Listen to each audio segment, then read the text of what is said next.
The notification chimed while I was helping Mrs. Rodriguez select earrings at my boutique in downtown Phoenix. My husband Trevor's message appeared on my screen, and every word felt like a blade twisting deeper. Daisy, I'm done pretending. Moving to Vegas with Amber tomorrow. Already cleaned out our joint account. Don't bother calling, we're starting fresh. You're 36, time to face reality. Maybe find someone more your speed. If you're ready to witness the most calculated revenge in modern history, smash that like button, subscribe to Formidable Revenge channel, and comment below where you're watching from, because what happens next will leave you speechless. My hands didn't tremble as I read those venomous words. My voice stayed perfectly steady as I helped Mrs. Rodriguez complete her purchase. The only sign that my marriage of 11 years had just been obliterated via text was the slight tightening around my eyes. I wrapped her jewelry in our signature burgundy tissue paper, smiled and waited for her to leave before the real work began. Trevor thought he'd delivered the killing blow. Imagine me collapsing in tears, begging him to reconsider. He had no idea I'd been 3 steps ahead for months, watching his pathetic midlife crisis unfold like a predictable movie. The late nights at the office that never matched his paycheck deposits. The sudden gym obsession and trendy clothes that screamed desperation. The way he'd started using slang that sounded ridiculous coming from a 43-year-old insurance adjuster trying to impress his 22-year-old secretary. 3 months ago I'd found the receipt. Dinner for 2 at Romano's Steakhouse on a night he claimed to be working late. That same evening I opened a separate account at Desert Mountain Bank. When Trevor suggested combining our finances to simplify things, I agreed with enthusiasm while quietly moving my real savings to safety. The joint account he just emptied? It contained exactly 2 months of regular deposits, enough to keep him from getting suspicious, nothing more. My phone buzzed again. Don't embarrass yourself by begging. Amber and I are flying out first class tomorrow. Consider the money my parting gift, Elmo. Amber. The receptionist at his insurance office who giggled at his jokes and touched his arm when she thought nobody was watching. Young enough to be impressed by his stories about corporate deals, and stupid enough to believe he was leaving his wife for love instead of running from his failures. I screenshotted every message, adding them to a folder I'd been building for months. Then I made the call I'd been preparing for. Rodriguez and Associates, this is Maria. It's Daisy Chin. Tell Patricia it's time. Patricia Rodriguez, my attorney and Mrs. Rodriguez's daughter, had been expecting this call since I'd first consulted her 2 months ago. Back then I'd walked into her office with a manila folder thick with documentation, hotel charges on our credit card, unexplained cash withdrawals, and a pattern of deception that painted Trevor as either the worst businessman in Phoenix or a cheating husband covering his tracks. I need to protect myself, I'd told Patricia during that first meeting. My husband is planning something destructive, and I won't be his casualty. Patricia had reviewed my evidence with the sharp focus that made her one of Phoenix's most feared divorce attorneys. Your instincts are right, Daisy. Men like Trevor always think they're smarter than they are. Let's make sure he learns otherwise. The boutique I'd built from nothing, Daisy's collection, had become Trevor's favorite target during arguments. He called it my expensive hobby, dismissed the 6-figure profits as play money, and constantly suggested I was neglecting our marriage for costume jewelry and overpriced handbags. He had no idea that my little shop generated more income than his middle management position, or that I'd been meticulously documenting every aspect of our separate finances. The house we lived in belonged to me, inherited from my grandmother and kept in my name despite Trevor's repeated hints about sharing everything in marriage. My boutique existed as a separate corporation with its own accounts, payroll and tax filings. Even our cars were registered separately, mine paid for with boutique profits, his financed through his own credit. Trevor had always resented my financial independence, constantly pushing for joint everything while contributing less and less to our household expenses. Now I understood why. He'd been planning his escape route, assuming he could claim half of everything I'd built while riding off into the sunset with his secretary. My phone kept buzzing with increasingly cruel messages. Amber understands me in ways you never could. She makes me feel young again. You've become bitter, Daisy. Maybe this is your wake-up call. Each text was another nail in his legal coffin. I forwarded them to Patricia, watching our case grow stronger with every word of his admitted adultery and financial theft. Trevor was doing my lawyer's job for her, creating an irrefutable paper trail of his own destruction. The emergency appointment was set for tomorrow morning. Patricia would file the papers while Trevor was probably somewhere over Colorado, heading to his new life with money he'd stolen and a girlfriend who had no idea what kind of man she'd just tied herself to. Trevor's about to learn some very expensive lessons about Arizona property law, Patricia said as I sat in her office the next morning, reviewing the divorce papers. Men like him always assume their wives will be too emotional to fight back strategically. My phone had been silent since 6 a.m., exactly when Trevor's flight was supposed to take off. I imagined him and Amber celebrating their escape, toasting with champagne while flying toward their Vegas adventure. By now they'd probably checked into whatever expensive hotel he'd booked with our stolen money, planning their first night of freedom. I called the credit card company first. Security department, this is Janet speaking. I need to report fraudulent charges and remove an authorized user immediately. My voice was steady, professional. My husband has admitted via text message to stealing money from our joint account and using our shared credit card to fund a trip with his girlfriend. I'll need documentation of these admissions, ma'am. I'll email screenshots of his text messages where he brags about taking our money and charges flights for him and his mistress. He literally wrote, "Consider the money my parting gift," after emptying our account. Janet's professional tone couldn't hide her satisfaction. "We'll reverse those charges immediately and cancel his access. Your husband and his companion are about to have a very unpleasant surprise at their hotel." Next I called our bank. Then Trevor's credit cards, all 3 of them were maxed out, another red flag I'd noticed months ago. Finally, I contacted the joint account he'd emptied, armed with Patricia's legal documentation proving theft. By noon, Trevor's Vegas dream was collapsing in real time. His flight had been paid for with a canceled credit card. The hotel reservation was invalid. His personal cards were blocked due to suspicious activity. The man who'd mocked my age and intelligence was about to learn what real consequences looked like. My boutique had its busiest Friday in months. News travels fast in Phoenix, and apparently word about Trevor's spectacular stupidity had spread through our social circle. Women stopped by specifically to show support, many leaving with far more than they'd planned to purchase. "My ex tried something similar," one customer confided while buying a designer purse. "Thought he'd take half of everything I'd worked for. Men like that never expect us to be 10 steps ahead." Around 3 p.m., my phone exploded with calls from Trevor's family. His sister Amanda called first, her voice tight with embarrassment. "Daisy, what did you do? Trevor's stranded in Vegas with no money. He says you've frozen all his cards and stolen his funds." "Amanda, I have his text messages admitting he stole our money and used our credit cards to fund a trip with his secretary. Would you like me to forward them?" The silence on Amanda's end stretched so long I thought the call had dropped. When she finally spoke, her voice was different, smaller, ashamed. "He actually put that in writing? About taking your money?" "Multiple messages, including one where he called it his parting gift, and told me not to embarrass myself by begging." I kept my tone neutral, letting Trevor's own words convict him. "He also bragged about planning this for months and suggested I find someone more my speed, since I'm getting older." "Oh God, Daisy. We had no idea. He told us you'd been cold and controlling, that you were driving him away with jealousy and constant fighting about money." Trevor's manipulation ran deeper than I'd realized. He'd been preparing his family for months, painting me as the villain in his manufactured crisis.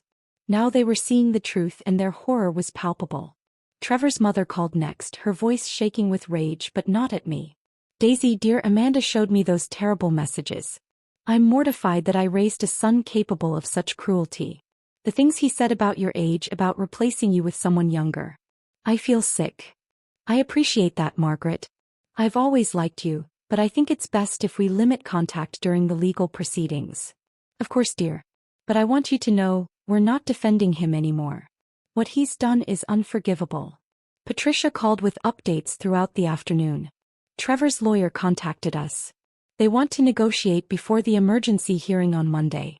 Apparently, your husband is discovering that Vegas hotels don't accept apologies instead of payment." "What's his offer?" "He'll return the money he stole if you agree not to press charges for credit card fraud." He also wants to work out a fair division of your business assets. Actually laughed. He thinks he has bargaining power? After documenting his own theft in writing. That's what happens when desperation meets delusion. Should I tell them we'll see them in court? Tell them exactly that. By evening, the gossip network had painted a clear picture of Trevor's Vegas nightmare. He and Amber were staying at a budget inn near the airport, their luxury suite dreams crushed by cancelled reservations. His personal credit cards had been declined at every restaurant they'd tried. Amber had posted increasingly frantic social media updates about their adventure, turning into a disaster. The best part? She'd tagged several friends in posts complaining about Trevor's financial surprises, and wondering why their romantic getaway felt more like being stranded with a broke middle-aged man who couldn't stop talking about his ex-wife. My phone buzzed with one final message from Trevor. You think you're clever, but I have records of all your boutique's finances. Half that business is mine by law. This isn't over. I forwarded it to Patricia immediately. Trevor was still digging his hole deeper, now claiming ownership of a business he'd spent years dismissing as worthless. Monday's hearing was going to be devastating for him, and he was providing all the evidence we needed. Monday's emergency hearing was everything I'd hoped for and more. Trevor arrived in rumpled clothes that screamed, "Slept at the airport," his usual smug confidence replaced by barely concealed panic. Amber waited outside, her youthful glow dimmed by the harsh reality of their situation. Judge Harrison, a woman in her 50s with zero tolerance for financial abuse, reviewed my documentation with the focus of a surgeon. Trevor's hastily hired lawyer, the only one available on short notice, looked like he'd rather be anywhere else. Your Honor, the lawyer began weakly, my client admits to some hasty decisions, but Mrs. Chen's actions have been vindictive and calculating. Calculating? Patricia interrupted smoothly. You mean prudent? My client protected her separate assets and maintained detailed records of her husband's suspicious behavior. That's not vindictive, that's intelligent business practice. Judge Harrison studied Trevor's text messages, her expression growing colder with each screenshot. Mr. Chen, you sent your wife a message stating you'd cleaned out your joint account and called it your parting gift. Do you deny this? Trevor shifted uncomfortably. I was just trying to make a clean break, Your Honor. Sometimes these situations require theft? The judge's eyebrow arched dangerously. And then you used shared credit cards to fund a vacation with your girlfriend? We needed to get away to start fresh. By committing financial fraud. Patricia stood with a thick folder. Your Honor, this pattern of deception goes back months. We have documented hotel charges, cash withdrawals and credit card statements showing Mr. Chen has been funding his affair while lying to his wife about working late. But the nuclear option came when Trevor's lawyer made a fatal mistake. Your Honor, regardless of my client's methods, he deserves fair consideration of marital assets. The business his wife operates grew during their marriage. Stop right there, Patricia said, producing another set of documents. Daisy's collection was established 3 years before their marriage. More importantly, every penny of investment came from Mrs. Chen's separate inheritance and personal savings. Mr. Chen not only contributed nothing to the business, he actively discouraged it, calling it a waste of time, and suggesting she focus on real responsibilities. Judge Harrison's expression shifted to something approaching disgust as she read Trevor's documented dismissals of my work. The man now claiming half my business had spent years telling me to shut it down. Furthermore, Patricia continued, Mr. Chen's own text messages refer to my client's business as her little shop, and suggest she use it to keep busy, since she's getting older. These are not the words of a man who considered himself a business partner. Trevor's face went pale as his own cruelty was read aloud in court. Every mocking comment, every dismissive remark, every suggestion that my success meant nothing, it was all documented, time-stamped, and now part of the legal record. The judge's ruling was swift and devastating. All shared assets frozen, immediate return of stolen funds required, and a complete audit of our finances to identify any other fraudulent activity. Trevor stumbled out of the courthouse looking 20 years older than when he'd walked in. The victory should have felt complete, but Tuesday brought news that made my blood run cold. Patricia called with panic in her voice, something I'd never heard before. Daisy, we have a problem. Trevor's lawyer found something in our documentation that could change everything. My stomach dropped. What kind of something? Remember that $50,000 transfer you made to your separate account 3 months ago? Trevor's claiming it was marital property that you secretly moved to hide assets. He's arguing that if you were planning the divorce, any financial moves you made during that time constitute fraud. The irony was sickening.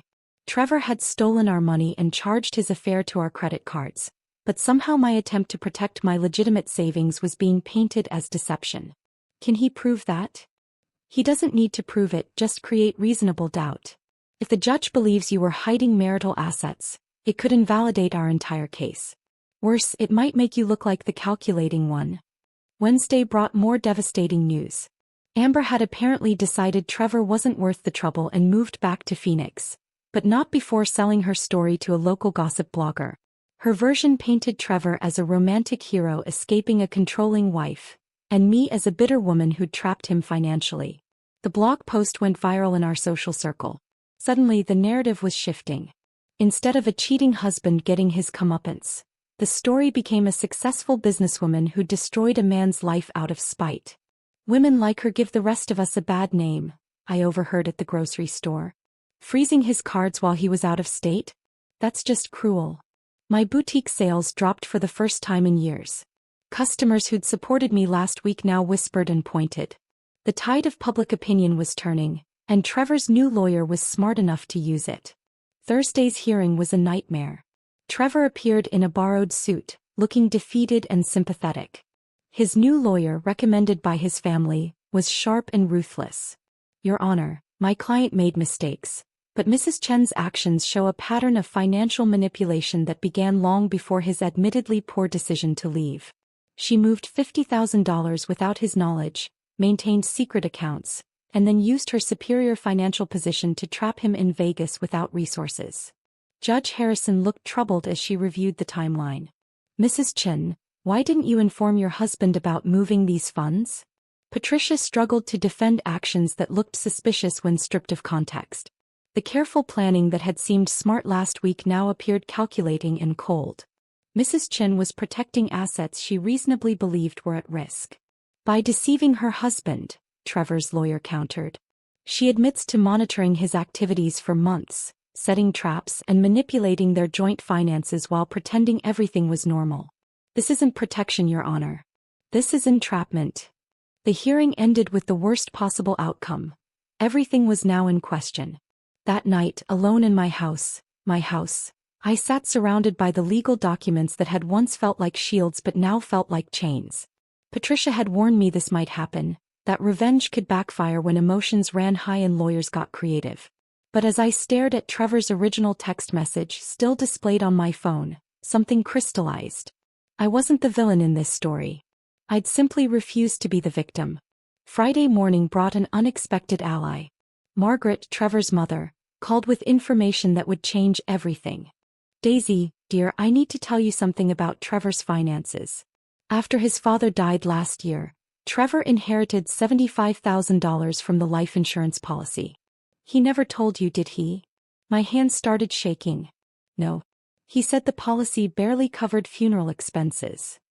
He deposited that money into a personal account last March. I have the bank statements. He asked me to help with the paperwork.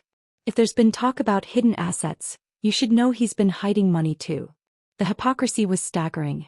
While painting me as deceptive for protecting my savings, Trevor had concealed a massive inheritance for almost a year. But Margaret wasn't finished. There's more, dear. He's been borrowing money from his sister for months, claiming you controlled all the finances and he couldn't access funds for emergencies. Amanda lent him over $20,000 total, money he used to fund his affair while crying poverty at home. Patricia nearly shouted when I called with this information. This changes everything. He's been systematically deceiving everyone, you, his family, the court. His claims about your financial manipulation become meaningless when he's been hiding assets and borrowing money under false pretenses. But the real breakthrough came from an unexpected source. Amber, apparently furious about being abandoned in Vegas, had decided to share everything with anyone who would listen. She contacted Patricia's office with a recording she'd made during one of their hotel fights. In the audio, Trevor's voice was clear, Don't worry about the money, baby. Once the divorce goes through, I'll get half of everything she's built. That boutique makes more than my salary and she's too emotional to fight me properly. I've been planning this for over a year. Over a year. Not months. A full year of calculated deception while he played the devoted husband. The recording also revealed that he'd been stealing small amounts from our joint account for months, funding their affair while making me think we were struggling financially. Saturday morning, I walked into Patricia's office with my head high for the first time all week. We had more than enough evidence to destroy Trevor's credibility completely.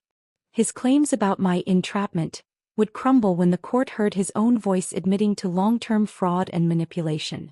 Monday's hearing is going to be very different, Patricia smiled grimly. Trevor's lawyer has no idea what's coming. The weekend felt like the calm before a storm I was finally ready to unleash. Monday's hearing began with Trevor looking confident, his new lawyer having convinced him they'd turned the tide. His family sat behind him, all except Margaret, who'd chosen to sit on my side of the courtroom.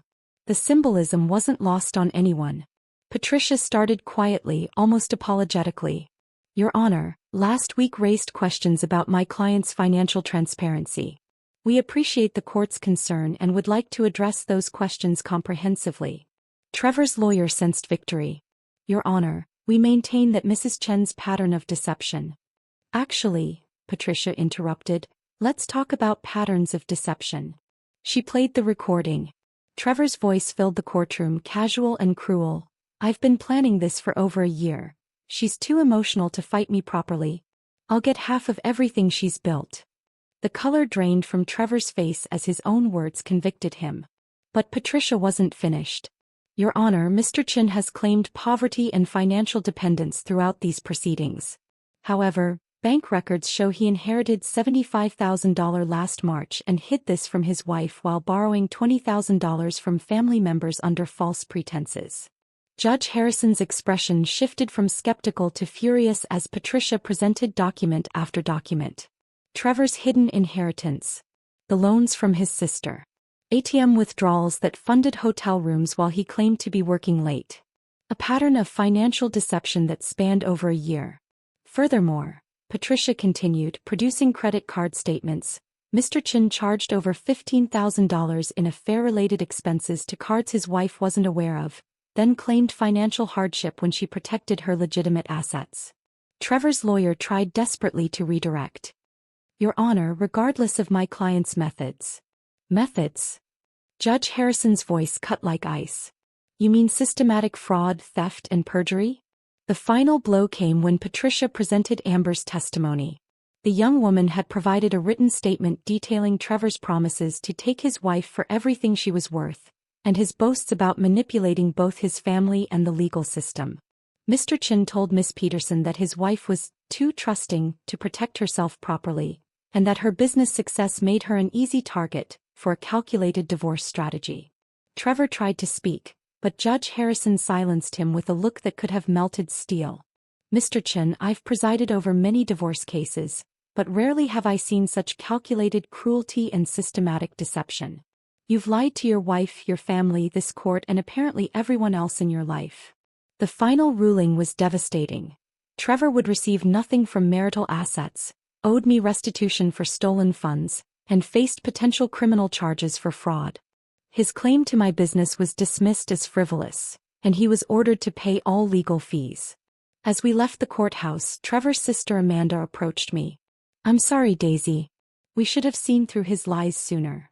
I looked back at Trevor, slumped on the courthouse steps, finally facing the consequences of his own choices.